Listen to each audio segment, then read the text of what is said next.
incomplete. And let me show why.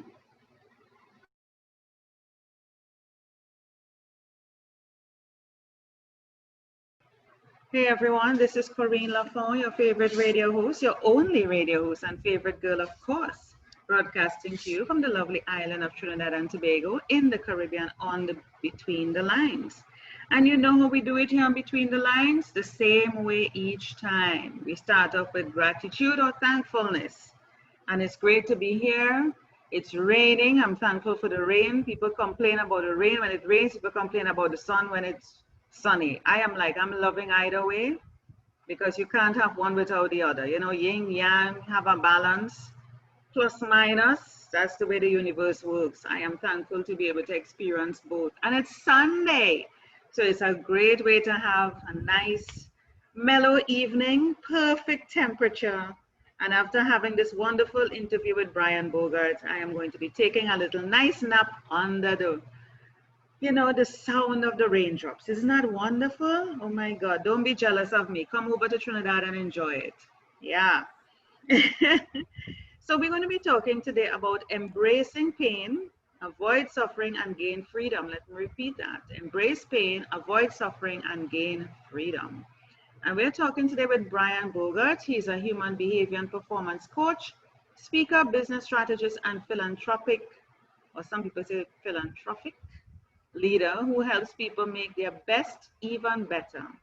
His revolutionary strategy, Embrace Pain to Avoid Suffering, has helped individuals and companies break beyond their normal to achieve the success in life and business that they have always wanted. Welcome, Brian, to Between the Lines. I'm happy to be here. Grateful for the opportunity. Oh, yes, it's great to have you. And I love the topic, Embrace Pain.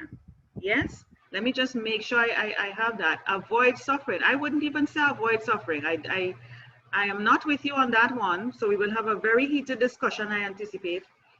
But you say embrace pain, avoid suffering. I am all for suffering because I believe that suffering and embracing the pain is going to really give you freedom. Let me hear your point on it.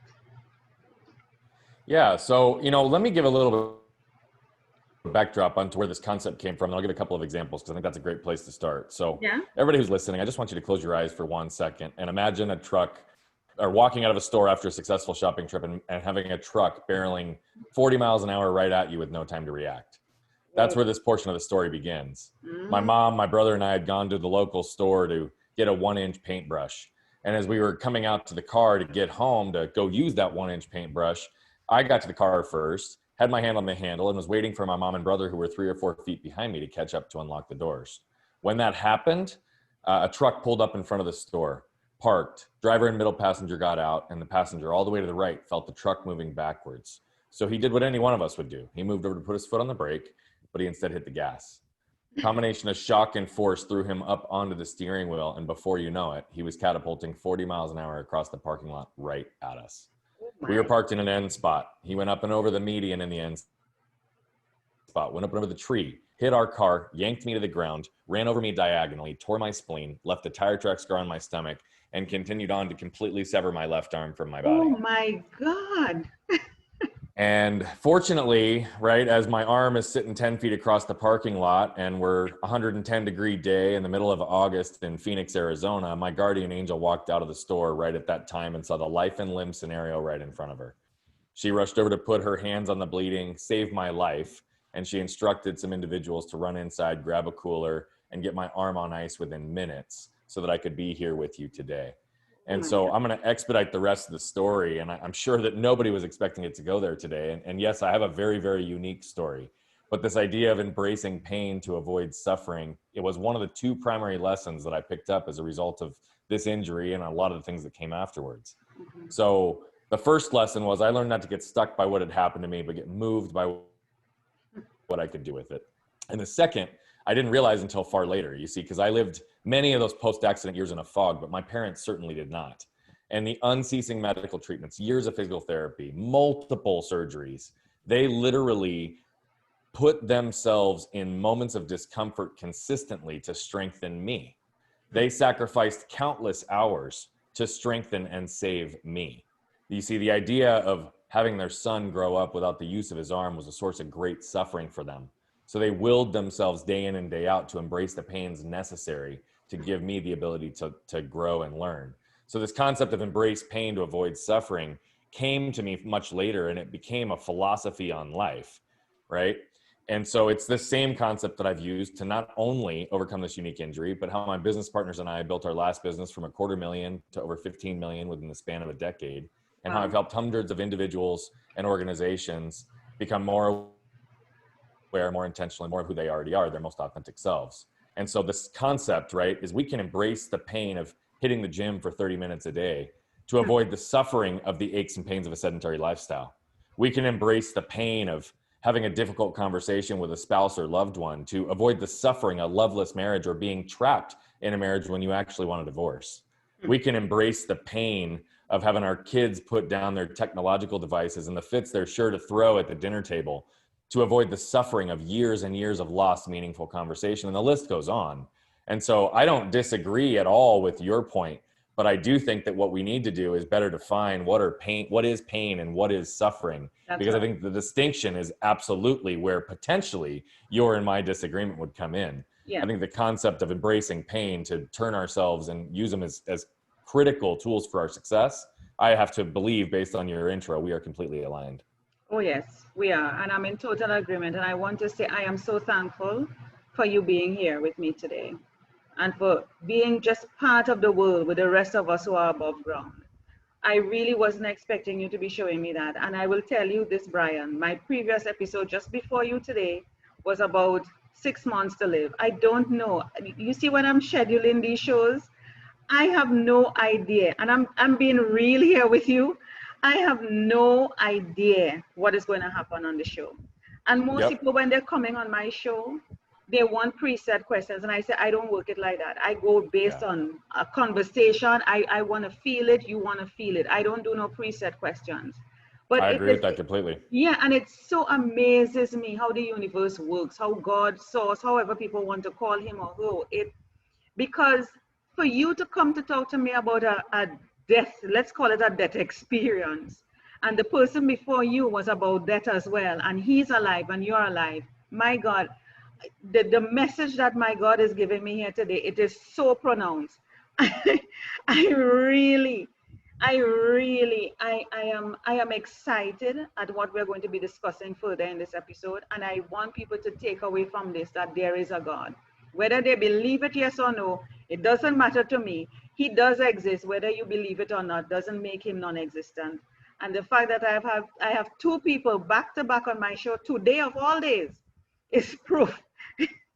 It's proof that he exists, and that he exists much more than you know, because both of them came on my show today. My word. Brian, we are on point. We are aligned, because you're talking about embracing pain and avoiding suffering. And I'm saying, don't avoid the suffering, because we as humans, we want to be comfortable. And you can maybe agree with this. We want to be comfortable, with what we are used to. This is what we're accustomed to. A routine, wake up in the morning, do a certain thing. This is what we're used to. Anything that throws us off. Yeah, anything that throws us off, throws us in a tailspin. And we don't want to deal with trauma from our childhood or even from epigenetics, or anything that can bring us pain. We don't want to deal with it. We avoid it. We avoid conversations with our spouse, with the person that we're in love with, or whatever it is, or building a relationship with our friend. We don't want to talk it because why? We are afraid of losing. When you can gain so much, have you ever thought, and I'm saying this not to you, but to the persons who are listening and will be listening, have you ever thought that probably approaching that topic, embracing the pain and the suffering, might bring you closer? Closer. Look at what your family did for you, Brian. Look. Yeah, no, I 100% agree. And again, I think just to give clarity, I think what I'm suggesting is that you need to embrace pains to avoid suffering, right? I'm not saying avoid suffering. What I'm saying is that pain is short-term intermittent. It's the direct cause of something that we can, ultimately heal from.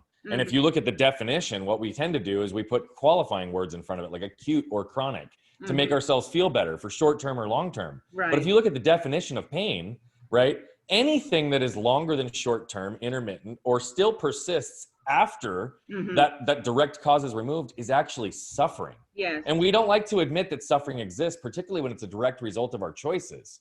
But the reality of it is that suffering, the reason I'm suggesting we need to embrace the pains to avoid the suffering is because suffering creeps up on us. We adapt to it until often its effects are irreversible. And so some of those examples that I gave earlier are very, very real. But we could use another one, right? If you're a business owner, you could literally embrace the pain of firing your top salesperson, the person who's driving the most top line growth, because they're the biggest cancer in the culture, to avoid the suffering of losing all of our other top talent and stagnant business growth because this person is not going to allow you to get there, right? So what I'm suggesting is you have to embrace those short-term pains. I'm not talking about putting ourselves into unnecessary or prolonged pain just for the sake of doing it. I'm talking about identifying the pains that we need to embrace on a daily basis so that we truly can have joy, freedom, and fulfillment in our lives. Because if we embrace the pains on a regular and consistent basis, we can literally avoid the suffering as a result of our actions. That's right. That's right. I totally agree with you. I want to say something to you. Two things that is running through my mind, and I hope I remember it. One thing that I want to say to you is if you did not have that traumatic situation happen to you, do you think you would be the person that you are today? And the second thing I want to say is there are people out here who thrive on pain and suffering. You know, and they're in our circles, they're in some people's circles that they feed off of it, pain and suffering. So when you are talking about pain, which is temporary or intermittent, they just love pain, whether they dish it out or whether they take it in. There are some people who are like that. What would you say to persons like that? I know it's a lot I throw at you. I hope you could remember. If not, I hope I remember it. Yeah, no, I think I can follow those two questions. So the answer is the core of who I am is the same, but I would not be the person I am without the accident because of the perspective it gave me. And so that's definitive, right? So I will tell you that who I am at the core, right? My heart, my energy, my soul, my everything, even the way I approach the world for a large portion of it has been the same even pre-accident. My parents will tell you that it didn't change who I was. What it did though was give me perspective to help make sure that I stayed grounded on the things that are most important to me. Because I think that what it does, perspective points us at what's important. And so it was really easy early in those stages to feel sorry for myself, right? Sitting in the hospital bed, just saying, why me? Why did this happen? And then when I look across the ICU and I've got families coming up and saying, Brian, we're so sorry this happened to you. Brian's family, we're so sorry this happened to you. What can we do to help? And then come to find out that their kid is laying in bed with a terminal illness and doesn't know if they're going to live for one more month, right? That's perspective. That's perspective to know that I can live a happy, healthy, and productive life, and that I need to really focus every single day from a place of purpose, because purpose overtakes pain. And then it allows me to focus on how I can add perspective, motivation, and direction into the world and really help elevate and empower people to do that for themselves. So I know that's a longer answer probably than you were expecting, but I had to go that deep because it did not change who I was, but it absolutely contributed to the man that you see in front of you today, simply because of the perspective it's allowed me to glean. So that's the first part of the question. The second part of the question is, and I'm gonna rephrase it because I want to make sure I understand it. I think what I'm hearing you say is that there are people who feed off of pain, probably from a negative lens. So they may dish it out, they may contribute into the world, they may like to put other people into pain, or they may just put themselves into pain for a variety of different reasons for themselves. And so you're asking, for those individuals, how do we kind of get them to look at pain through a positive lens as a tool versus the negative fuel that they're trying to throw into the world? Is that what you were getting at? Exactly. Okay. So I'm a believer that when people dish pain, they are actually suffering and they haven't dealt with it. Yeah. Right. So there might be some emotional turmoil. There might be some shame. There might be their own trauma. There might be a mental health issue that they haven't dealt with. There might be a self-worth, or they're operating from a position of scarcity or fear or insecurity. And I really feel like any of those traits, any of those emotions typically manifest as suffering. You're miserable. Yeah. And if those individuals, and so instead what those individuals do is they inflict pain onto others to make themselves feel better, thinking that that's what's going to work. But in reality, they need to go inward. They need to do the intrinsic journey. They need to embrace the pains of going to see a therapist, of going to see a coach, of having the conversations with people in their lives to work through those issues that really are suffering and are holding them back, so that they can then recognize that the pain that they need to embrace and really use in their life is themselves healing. Because if they don't feel, they won't heal, and they're going to continue to dish negativity into the world and bring other people down with them into that place of suffering, that darkness of despair, versus lifting people up with the light so they can move forward.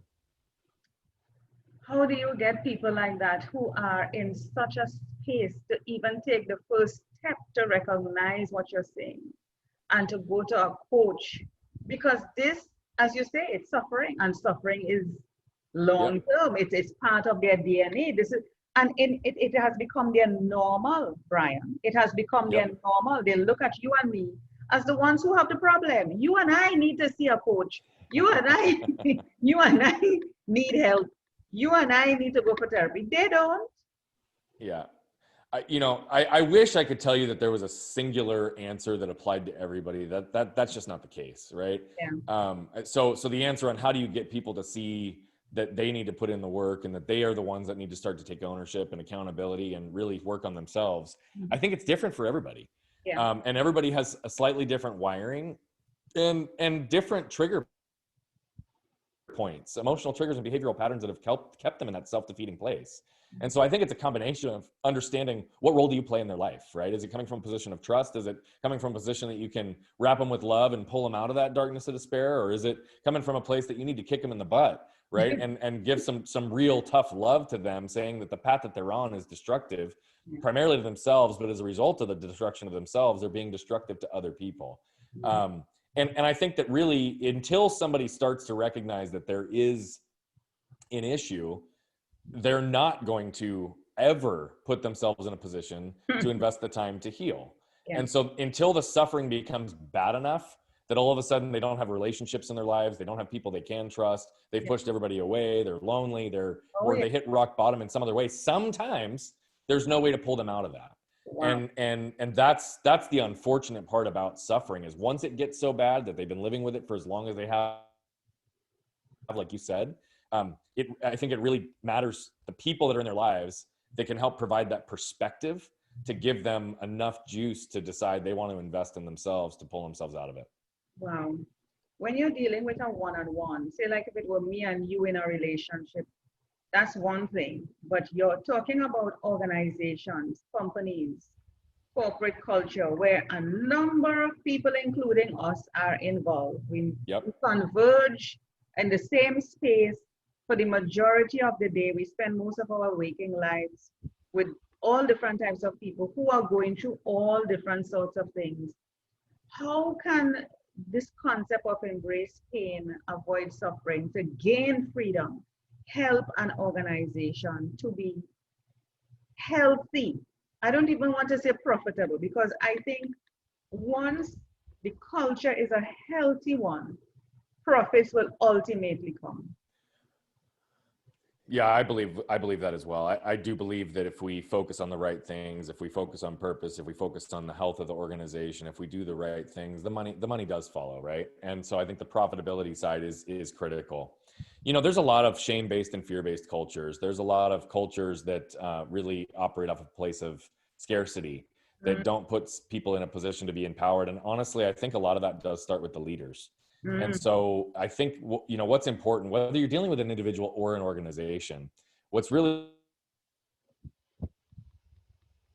important is to really be able to ask enough questions to get enough context and clarity on what are the dynamics that are actually manifesting within that organization. What does that culture look like? Where do the sources of toxicity come from? How does it impact people? How does that impact their presenteeism, their ability to actually engage in forward thought and objective thinking, moving forward to grow the organization?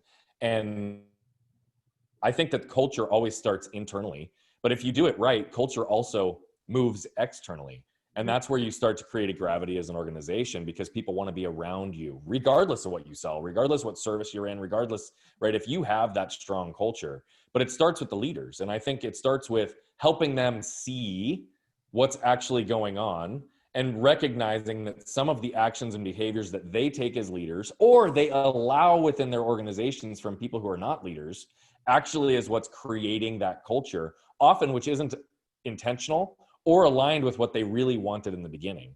But as organizations grow and different people come in, things start to create their own organic nature in how they develop.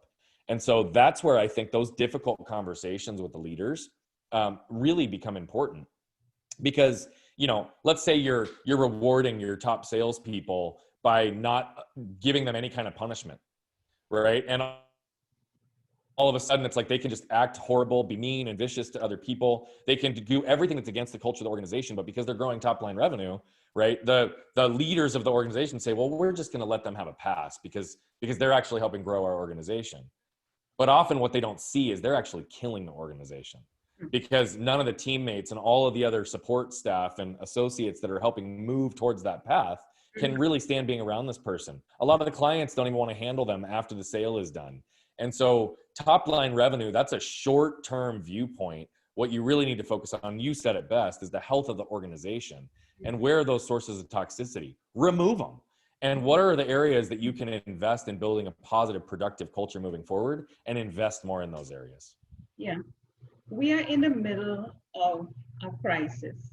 This whole pandemic with COVID-19, it's a pandemic, which means it's worldwide. I mean, if it could have stretched out to the other planets in the universe, it would have. But we are in a crisis, and you're talking about embrace pain, avoid suffering to gain freedom. There's so much happening in the world. Families are together when they were not normally together, meaning the husband leave in the morning, you know, the routine, the wife leave, and we only see each other back in the evening with the kids, you know? The kids wasn't seeing us, the parents.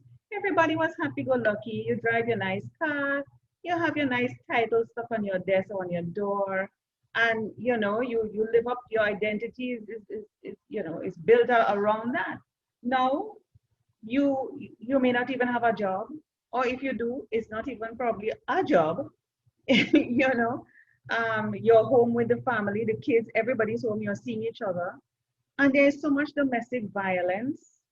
There's so much divorces, separation, kids, you know, sibling fighting, more responsibilities. Now people have to shape shift or paradigm shift, whatever it is right now, because parents have to homeschool the kids, work with the children more, do online when they were not prepared to. I mean, I could go on and on. It has brought up a lot of latent, dormant issues in families, Brian. That's right. I knew it. People might not remember, but when this thing struck, I said, this is what is going to happen. This is what is going to happen. And just so is exactly what happened. A lot of things that were dormant, lying dead, you know, just for a while, it raised its ugly head. People cannot stand each other. They are recognizing who they married. They are seeing things that they never saw before. What is going on? How can this concept of embracing pain, avoiding suffering, and gaining freedom help? It's not that I'm trying to make it seem it's all bad. There are some families that have held strong underneath these circumstances and actually have gotten closer because they have realized this is what I have missed. I wasn't seeing my wife. I wasn't seeing my husband. I wasn't seeing my kids. So there's also the other side of it. So I don't want to paint a picture that is all bad. There are families, right, that have, you know, struggled through and have recognized what they have been missing, and some of them probably don't even want to go back to work because they would miss all of this, and they're glad for the opportunity of spending time with their families. Some companies are realizing they didn't really have a company. What did they have? You know, because it's not standing the test of time as they thought it would.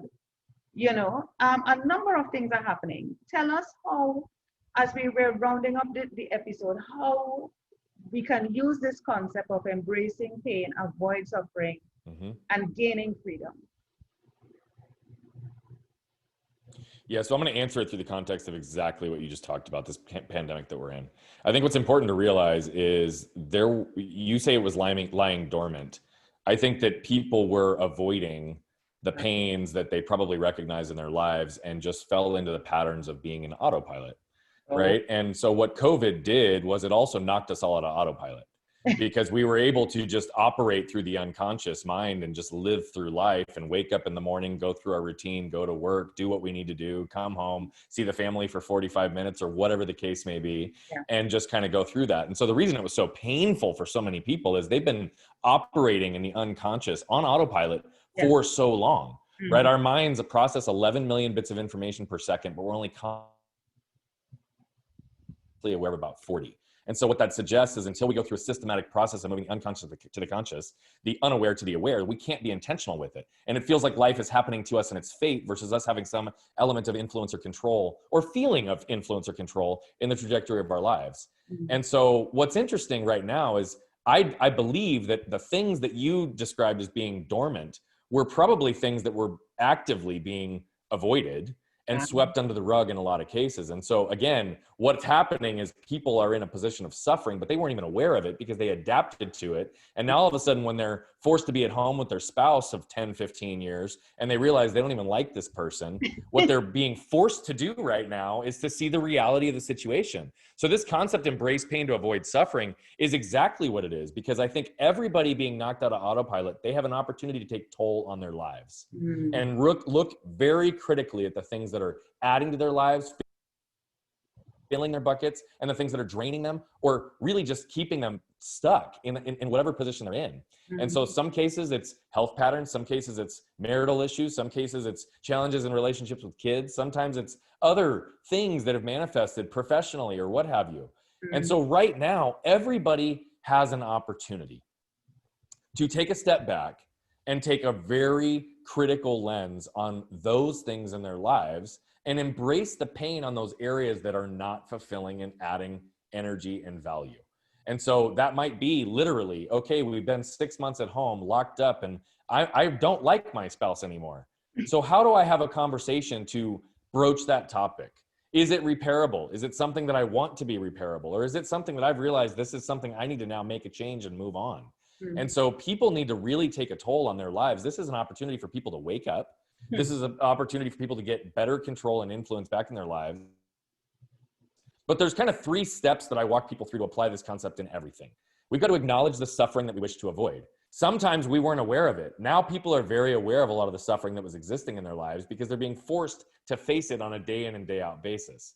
But to acknowledge the suffering that we wish to avoid, it's actually getting clear on those things that are actually important to us. What experiences do we want? What successes do we want to create for ourselves? What type of life do we want to live? And anything opposite of that is suffering. Then we have to identify the pains that we tend to avoid and learn to embrace them. I'm going to use one that almost all of us can identify with, but is it the actual lifting of the weights that we avoid, or is it the anxiety of the crowded gym? Right? We've got to get very, very clear on what are those things that we tend to avoid and create the environments for success to lean into it. And so is it the actual conversations with our spouses that we just absolutely hate to avoid, or is it we don't want to be in this marriage at all?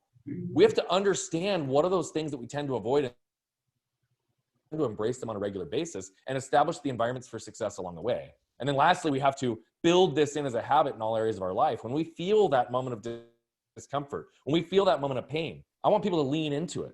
And the more we consistently do that throughout this period in COVID, the more we're putting ourselves in a position to have clarity and conviction and bring joy, freedom, and fulfillment back into our lives. Because when we don't steer away from those things, when we don't avoid the pain, right, suffering is sure to be avoided. If we embrace the pain, right, then we're in a position where again, we can take back control and suffering doesn't exist. You see, I believe we almost choose our pains or our suffering will choose us. And so that's what's really critical is people need to recognize what are the pains I can choose to avoid the suffering that I know I want to avoid. But if I don't embrace those pains, that suffering is for sure going to catch up to me. You see that point there, Brian? We either choose the pain or the suffering will choose us. My word, I think of everything we shared so far in the past 30 minutes. It's That sums up everything. You have the choice. You have the choice. That's right. Do something about it now before it ends up being a big monster you have to face later on. Or that's right. hold on to the pain. Hold on. You just keep holding on to the pain. You are going to be meeting Goliath down the road. That's right. You see, I do believe that suffering is avoidable, but pain is not. Mm-hmm. So I would rather people choose the pain they want so that they can really start to move through all of those areas in their life. That is an absolutely solid point. David, let me calling you David. My goodness, why am I calling you David? Lord, because I just said Goliath. What? Brian, we're on your website, and this is something I like to do with all of my guests. Is there anything here that you would want us to focus on? Like, do you have any giveaways? So I think it really depends, but there's some free resources on here. So Bogert's Bullets is a series of videos that I do. They're 3 to 5 minute topical, hard hitting, just to really give people perspective on ideas. If you scroll down, you'll see that there's a live feed from my YouTube channel. And I would just tell you that this is a really great resource for people. The other thing that I would draw attention to, although it's not on this website, I think there's a link to sign up for it. You know, a lot of people ask me, Brian, how do I actually apply this concept in my life? And how do I bring this concept of embracing pain into my life? And so those 3 steps boils down into another website that's a free download. It's nolimitsprelude.com. And so I would tell you, anybody who's listening here, whether you are well on your path to knowing who you are, you're completely lost, or you're somewhere in between, this will be a valuable resource for you. Yeah, if you want to go to this website, you'll see. Do I have it correct, Brian? You put in your email and you'll get a free download with a lot of our coaching philosophies. Yep, nolimitsprelude.com. That's perfect. Okay, let me make sure that I have it. Nice. There it is. All right. And so it'll be a free alignment guide to really bring together a lot of these coaching philosophies into a really succinct place to help people get clarity on what's important, knowing the pains they need to embrace on a daily basis, and then gives them a tool to start building it as a habit. Nice. And let's just hop back over. And if persons need to contact you, they can come here. Yep, they can go to contact. Yep. And all my social handles are there, as you can see, so anybody can follow me there. Yes. So you're on YouTube, Insta, Twitter, Facebook, LinkedIn, and of course, persons can always put in their information here and submit.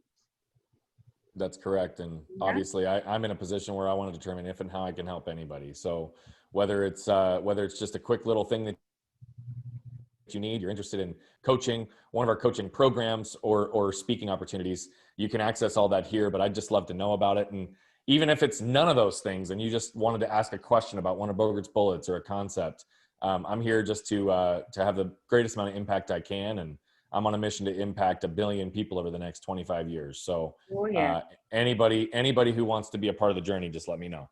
Oh yes. That's how we do it. And look at that muscle over here. You look at that muscle over here. Your hands are looking bigger and stronger than mine, I can tell you that. Oh my goodness, Brian, I totally enjoyed this conversation.